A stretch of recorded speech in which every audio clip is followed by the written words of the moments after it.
Hey, Tom, what's going on? Just want to say thank you so much. I just paid $2,000 a guy to ask you this question. Want to thank you, Russell, Funnel Hackers. I'm Brandon with Seamless.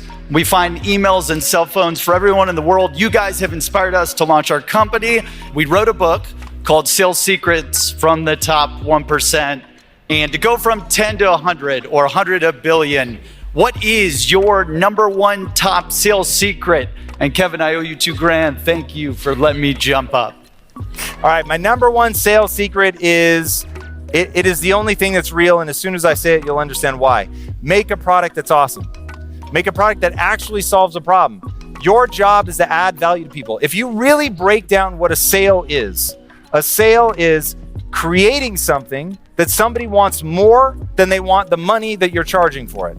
And doing it at a price where you actually, the money that you convince them to give you is more than it costs you to make that thing. Okay, it is the most deadly simple thing, but people often lose sight of the value. So the one thing I will tell you at ClickFunnels, boys and girls, don't over-focus on being a slick marketer. Understanding marketing is very powerful, but you're not going to slick market your way to $1 billion brand in today's hyper-connected space. You're going to get there by being good at the funnels and selling something that's actually worth buying. So stay focused on that for sure. That is exactly what allowed us to take over the industry. We made something that was better than everything else. It was just that simple. What was the biggest thing you learned, success, failure, micro secrets that you learned at PayPal? Yeah. So I think the biggest thing there was the adaptability, right? Moving so quickly, being able to just roll up your sleeves and not pausing on, and this is a little tricky, it's not pausing on the thing that you were doing, but it's moving to the next thing right away, but then also not negating what you learned from those prior experiences. So what I mean by that is we'd go launch France, and then quite literally the next week we were going to go launch Germany. You know, huge markets. Oh my gosh. These are like massive countries, just massive countries, boom, boom, massive markets. And so it would be easy to just go, okay, I'm going to forget what I did on this one and go roll right into the next one. And you have to emotionally do that. You got to move from one thing to the next. You don't have time to rest on your laurels. But the next piece was you got to make sure that you've got enough where you've learned from your past and you can incorporate that into your future. And I saw a lot of people fail on that. They would just move to the next thing and forget everything they learned from their prior experiences. And you've got to take that and you've got to adapt it and make Germany a little bit better because you learned from some of the failures in France. And then these were all leading up to, okay, eventually we're going to launch China.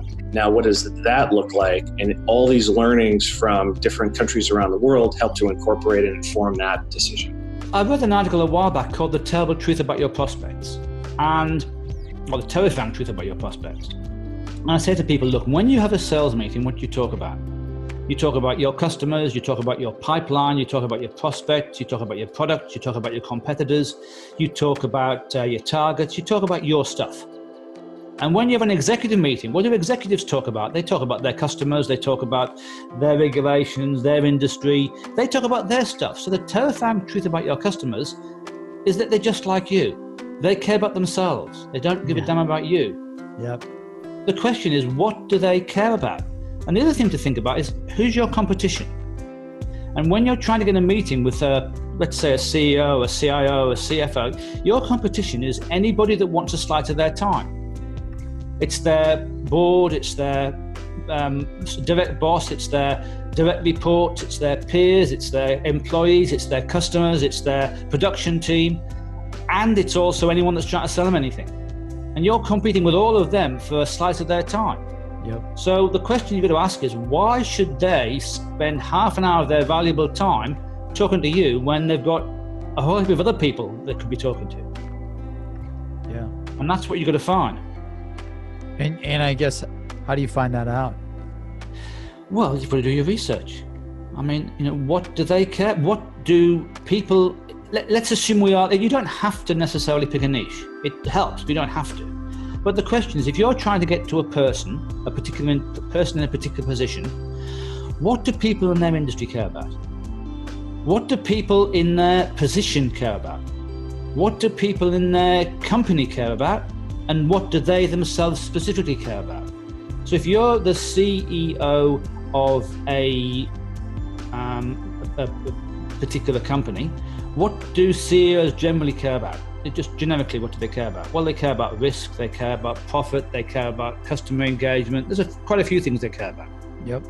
Then what particular challenges does this industry have at this time? So for instance, here in Australia, we're having a royal commission into banks, which is showing up all sorts of interesting behavior.